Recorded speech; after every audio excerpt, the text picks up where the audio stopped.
Learn physics with a clear concept চ্যানেলের পক্ষ থেকে প্রথমেই সকলকে স্বাগত জানাবো এবং আজকের ক্লাসটা আমরা শুরু করব। আজকের আলোচ্য বিষয় পরম শূন্য উষ্ণতার ধারণা, কনসেপ্ট অফ অ্যাবসলিউট টেম্পারেচার। তাহলে আজকের আলোচ্য বিষয় হবে পরম শূন্য উষ্ণতার ধারণা, কনসেপ্ট অফ অ্যাবসলিউট টেম্পারেচার। প্রথমে আসবো গ্যাসীয় পদার্থ কাকে বলে। আমরা গ্যাসীয় পদার্থ থেকে শুরু করব। গ্যাসীয় পদার্থ কাকে বলে? যে সমস্ত পদার্থের নির্দিষ্ট আকার বা আয়তন কোনোটাই নেই তাদের গ্যাসীয় পদার্থ বলে। আমরা জানি গ্যাসীয় পদার্থের নির্দিষ্ট কোনো আকার নেই বা নির্দিষ্ট কোনো আয়তন নেই। তাহলে গ্যাসীয় পদার্থ হবে সেই সমস্ত পদার্থ যে সমস্ত পদার্থের নির্দিষ্ট আকার বা আয়তন কোনোটাই নেই তাদের গ্যাসীয় পদার্থ বলে। গ্যাসের অবস্থা সঠিকভাবে জানার জন্য গ্যাস সম্পর্কিত 4টি রাশির কথা বিবেচনা করতে হয়। আমরা যদি কোনো গ্যাসের অবস্থা সম্পর্কে সঠিকভাবে জানতে চাই তাহলে গ্যাস সম্পর্কিত 4টি রাশির কথা আমাদেরকে বিবেচনা করতে হবে। নাম্বার 1, গ্যাসের ভর, যেটিকে এম দিয়ে সূচিত করা হয়। নাম্বার 2, গ্যাসের চাপ, পি দিয়ে সূচিত করা হয়। গ্যাসের আয়তন, ভি, এটিকে ভি দিয়ে সূচিত করা হয়। গ্যাসের উষ্ণতা, এটিকে টি দিয়ে সূচিত করা হয়। তাহলে গ্যাসের অবস্থাকে সঠিকভাবে জানার জন্যে গ্যাস সম্পর্কিত নিম্নলিখিত 4টি রাশির কথা আমাদেরকে বিবেচনা করতে হবে: গ্যাসের ভর, গ্যাসের চাপ, গ্যাসের আয়তন এবং গ্যাসের উষ্ণতা। গ্যাসের সূত্রাবলী। এখন আলোচনা করা হবে গ্যাসের সূত্রাবলী। গ্যাস সম্পর্কিত যে সমস্ত সূত্র বিভিন্ন বিজ্ঞানী দিয়েছেন সেই গ্যাসের সূত্রাবলী আলোচনা করা হবে। নাম্বার 1, গ্যাসের ভর এম এবং গ্যাসের উষ্ণতা টি স্থির থাকলে গ্যাসের চাপ ও আয়তনের মধ্যে সম্পর্ক, এটি হবে বয়েল সূত্র। আমরা 4টি রাশির কথা বলেছিলাম: গ্যাসের ভর, গ্যাসের চাপ, গ্যাসের আয়তন এবং গ্যাসের উষ্ণতা। প্রথম ক্ষেত্রে আমরা গ্যাসের ভর এবং গ্যাসের উষ্ণতাকে স্থির রাখব। তাহলে চাপ ও আয়তনের মধ্যে সম্পর্ক কেমন হবে, এটি হচ্ছে বিজ্ঞানী বয়েলের সূত্র। নাম্বার 2, গ্যাসের ভর এম এবং চাপ পি স্থির থাকলে গ্যাসের উষ্ণতা এবং আয়তনের মধ্যে সম্পর্ক কি হবে, সেটি হবে চার্লসের সূত্র। তাহলে গ্যাসের ভর, চাপ, আয়তন এবং উষ্ণতা, এর মধ্যে যদি গ্যাসের ভর এবং গ্যাসের চাপকে স্থির রাখি তাহলে গ্যাসের উষ্ণতা এবং গ্যাসের আয়তনের মধ্যে যে সম্পর্ক পাওয়া যাবে সেটি হবে চার্লসের সূত্র। নাম্বার 3, গ্যাসের ভর এম এবং আয়তন ভি স্থির থাকলে গ্যাসের উষ্ণতা এবং চাপের মধ্যে সম্পর্ক, এটি হবে চাপের সূত্র। তাহলে একবার আমরা এম এবং টি, ভর এবং উষ্ণতাকে স্থির রাখবো। গ্যাসের চাপ ও আয়তনের মধ্যে সম্পর্ক নির্ণয় করলে সেটি হবে বয়েলের সূত্র। নাম্বার 2, গ্যাসের ভর এম এবং পি যদি স্থির থাকে তাহলে উষ্ণতা এবং আয়তনের মধ্যে সম্পর্ক, এটি হবে চার্লসের সূত্র। আবার গ্যাসের ভর এবং আয়তন যদি স্থির রাখা হয় তাহলে গ্যাসের উষ্ণতা এবং চাপের মধ্যে সম্পর্ক, এটি হবে চাপের সূত্র। এই 3টি সূত্রের মধ্যে আমরা চার্লসের সূত্রটি আলোচনা করব, কারণ চার্লসের সূত্র থেকেই আমরা পরম শূন্য উষ্ণতার ধারণা পাব। পরম শূন্য উষ্ণতার ধারণা পাওয়ার জন্যে আমাদের চার্লসের সূত্র পড়তে হবে, চার্লসের সূত্র জানতে হবে। এই চার্লসের সূত্র থেকে আমরা পরম শূন্য উষ্ণতার ধারণা করতে পারব। চার্লসের সূত্র: স্থির চাপে নির্দিষ্ট ভরের কোনো গ্যাসের আয়তন প্রতি ডিগ্রি সেলসিয়াস উষ্ণতা বৃদ্ধি বা হ্রাসের জন্যে ওই গ্যাসটি 0 ডিগ্রি সেলসিয়াস উষ্ণতার আয়তনের 1/273 অংশ বৃদ্ধি বা হ্রাস পায়, এটি চার্লসের সূত্র। চাপ স্থির রাখলে এবং নির্দিষ্ট ভরের গ্যাস অর্থাৎ এম যদি স্থির থাকে তাহলে ওই গ্যাসের আয়তন প্রতি ডিগ্রি সেলসিয়াস উষ্ণতা বৃদ্ধি বা হ্রাসের জন্যে 0 ডিগ্রি সেলসিয়াস উষ্ণতার আয়তনের 1/273 অংশ বৃদ্ধি বা হ্রাস প্রাপ্ত হয়।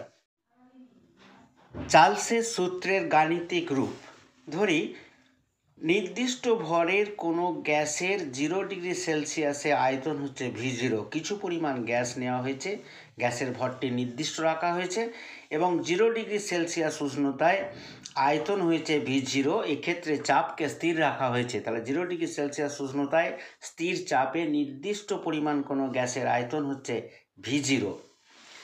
তাহলে 1 ডিগ্রি সেলসিয়াস উষ্ণতায় গ্যাসটির আয়তন কত হবে? এটিকে যদি V1 ধরি তাহলে V0 এটা থাকবে, এর সাথে V0-র 1/273 অংশ বৃদ্ধি পাবে, অর্থাৎ 1 ডিগ্রি সেলসিয়াস উষ্ণতায় গ্যাসটির আয়তন হবে V1 = V0 প্লাস V0 × 1/273।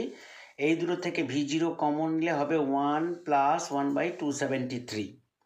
অনুরূপভাবে T ডিগ্রি সেলসিয়াস উষ্ণতার গ্যাসটির আয়তন হবে VT = V0 × 1 প্লাস T/273। এবার যদি আমরা উষ্ণতাকে হ্রাস করতে থাকি, উষ্ণতা হ্রাসের ক্ষেত্রে -1 ডিগ্রি সেলসিয়াস উষ্ণতায় গ্যাসটির আয়তন কত হবে? V-1 ধরলে এটি হবে V0 - V0 × 1/273। যখন গ্যাসের উষ্ণতা বৃদ্ধি করা হয়েছিল তখন এটি প্লাস হয়েছিল, এখন গ্যাসটির উষ্ণতা হ্রাস করা হচ্ছে, তাহলে এই প্লাসের জায়গায় এটি মাইনাস হবে, অর্থাৎ -1 ডিগ্রি সেলসিয়াস উষ্ণতায় গ্যাসটির আয়তন হবে V-1 = V0 - V0 × 1/273। এ থেকে V0 কমন নিলে V0 × 1 - 1/273। ঠিক তেমনই -T ডিগ্রি সেলসিয়াস উষ্ণতায় যদি গ্যাসটির আয়তন V-T বলি তাহলে সেটি হবে V0 × 1 - T/273। এইভাবে গ্যাসের উষ্ণতাকে কমাতে কমাতে যদি -273 ডিগ্রি সেলসিয়াসে পৌঁছাই তাহলে -273 ডিগ্রি সেলসিয়াসে গ্যাসটির আয়তন হবে V-273। এটি -273 ডিগ্রি সেলসিয়াস উষ্ণতায় গ্যাসটির যদি আয়তন হয় তাহলে সেটি হবে V0 × 1 - T এর জায়গায় হবে 273, নিচে 273, V0 × 1 - 273/273 = V0 × 1 - 1, 273/273 = 1, তাহলে V0 × 0 = 0। তাহলে এখান থেকে আমরা পেলাম -273 ডিগ্রি সেলসিয়াস উষ্ণতায় গ্যাসটির আয়তন হয়ে যাবে 0। চার্লসের সূত্র থেকে পাই -273 ডিগ্রি সেলসিয়াস উষ্ণতায় সকল গ্যাসের আয়তন 0 হয়ে যায়। আমরা চার্লসের সূত্র থেকে পেলাম গ্যাসের উষ্ণতা যদি কমাতে থাকি স্থির চাপে নির্দিষ্ট ভরের কোনো গ্যাসের উষ্ণতা যদি আমরা কমাতে থাকি, কমাতে কমাতে যখন -273 ডিগ্রি সেলসিয়াস উষ্ণতায় পৌঁছাবো তখন গ্যাসটির আয়তন 0 হয়ে যাবে। এই যে -273 ডিগ্রি সেলসিয়াস যাতে সমস্ত গ্যাসের আয়তন 0 হয়ে যাচ্ছে, এই উষ্ণতাটাই হলো পরম উষ্ণতা, অর্থাৎ পরম উষ্ণতার মান সেলসিয়াস স্কেলে -273 ডিগ্রি সেলসিয়াস। পরম উষ্ণতা কাকে বলে? যে উষ্ণতায় সমস্ত গ্যাসের আয়তন 0 হয়ে যায় তাকে পরম শূন্য উষ্ণতা বলে। যে উষ্ণতায় সমস্ত গ্যাসের আয়তন 0 হয়ে যায় তাকে পরম শূন্য উষ্ণতা বলে। উষ্ণতার পরম স্কেল -273 ডিগ্রি সেলসিয়াসকে 0 ধরে উষ্ণতার প্রতি ডিগ্রি ব্যবধানকে 1 ডিগ্রি সেলসিয়াসের সমান করে মেপে বিজ্ঞানী লর্ড কেলভিন উষ্ণতার যে স্কেল প্রণয়ন করেন তাকে উষ্ণতার পরম স্কেল বলে। -273 ডিগ্রি সেলসিয়াসকে 0 ধরে উষ্ণতার প্রতি ডিগ্রি ব্যবধানকে 1 ডিগ্রি সেলসিয়াসের সমান করে মেপে বিজ্ঞানী লর্ড কেলভিন উষ্ণতার যে স্কেল প্রণয়ন করেন তাকে উষ্ণতার পরম স্কেল বলে। সেলসিয়াস স্কেল থেকে কেলভিন স্কেলে যেতে গেলে সেলসিয়াস টেম্পারেচারের সঙ্গে +273, অর্থাৎ সেলসিয়াস স্কেলের সঙ্গে আমাকে 273 যোগ করতে হবে। সেলসিয়াস স্কেল +273 যোগ করলে এটা হয়ে যাবে কেলভিন স্কেল। অনুরূপভাবে কেলভিন স্কেল থেকে যদি আমরা সেলসিয়াস স্কেলে আসি তাহলে সেখানে হবে K-273, অর্থাৎ কেলভিন স্কেলের উষ্ণতা থেকে 273 বিয়োগ করলে কেলভিন স্কেল উষ্ণতা থেকে 273 বিয়োগ করলে যেটি হবে সেটি হবে সেলসিয়াসের টেম্পারেচার। সেলসিয়াস থেকে কেলভিনে গেলে 273 যোগ করতে হবে, কেলভিন থেকে সেলসিয়াসে এলে 273 বিয়োগ করতে হবে। এখন এই -273 ডিগ্রি সেলসিয়াস উষ্ণতায় আমরা দেখলাম সমস্ত গ্যাসের আয়তন 0 হয়ে যাচ্ছে, কিন্তু বাস্তবিক পক্ষে এই -273 ডিগ্রি সেলসিয়াসে পৌঁছানো কি সম্ভব?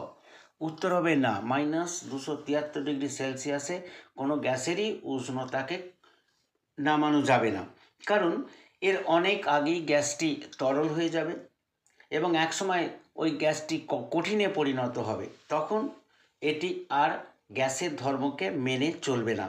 তাহলে এটা ম্যাথামেটিক্যালি আমরা দেখাতে পারলেও, গাণিতিকভাবে এটি আমরা দেখাতে পারলেও বাস্তবিক পক্ষে কিন্তু এটা সম্ভব নয়।